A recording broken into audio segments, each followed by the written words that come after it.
ہم کو معلوم ہے کہ ان کافروں کی باتیں تمہیں رنج پہنچاتی ہیں، مگر یہ تمہاری تکذیب نہیں کرتے بلکہ ظالم اللہ کی آیتوں سے انکار کرتے ہیں۔ اور تم سے پہلے بھی پیغمبر جھٹلائے جاتے رہے تو وہ تکذیب و ایذا پر صبر کرتے رہے، یہاں تک کہ ان کے پاس ہماری مدد پہنچتی رہی، اور اللہ کی باتوں کو کوئی بھی بدلنے والا نہیں۔ اور تم کو پیغمبروں کے احوال کی خبریں پہنچ چکی ہیں تو تم بھی صبر سے کام لو۔ اور اگر ان کی روح گردانی تم پر شاق گزرتی ہے تو اگر طاقت ہو تو زمین میں کوئی سرنگ ڈھونڈ نکالو یا آسمان میں سیڑھی تلاش کرو، پھر ان کے پاس کوئی معجزہ لاؤ۔ اور اگر اللہ چاہتا تو سب کو ہدایت پر جمع کر دیتا، بس تم ہرگز نادانوں میں نہ ہونا۔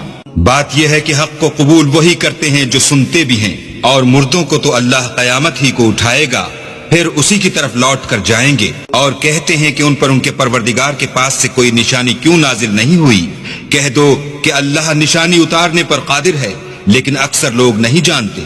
اور زمین میں جو چلنے پھرنے والا حیوان یا دو پروں سے اڑنے والا جانور ہے، ان کی بھی تم لوگوں کی طرح جماعتیں ہیں۔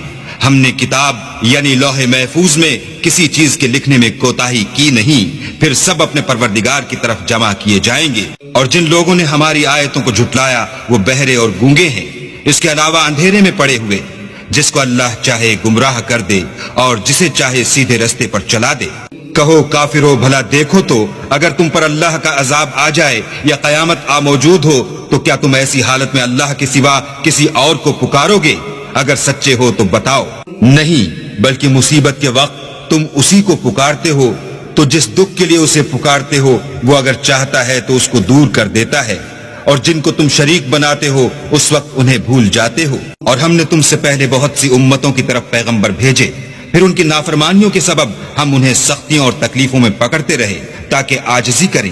تو جب ان پر ہمارا عذاب آتا رہا کیوں نہیں عاجزی کرتے رہے؟ مگر ان کے تو دل ہی سخت ہو گئے تھے، اور جو کام وہ کرتے تھے شیطان ان کو ان کی نظروں میں آراستہ کر دکھاتا تھا۔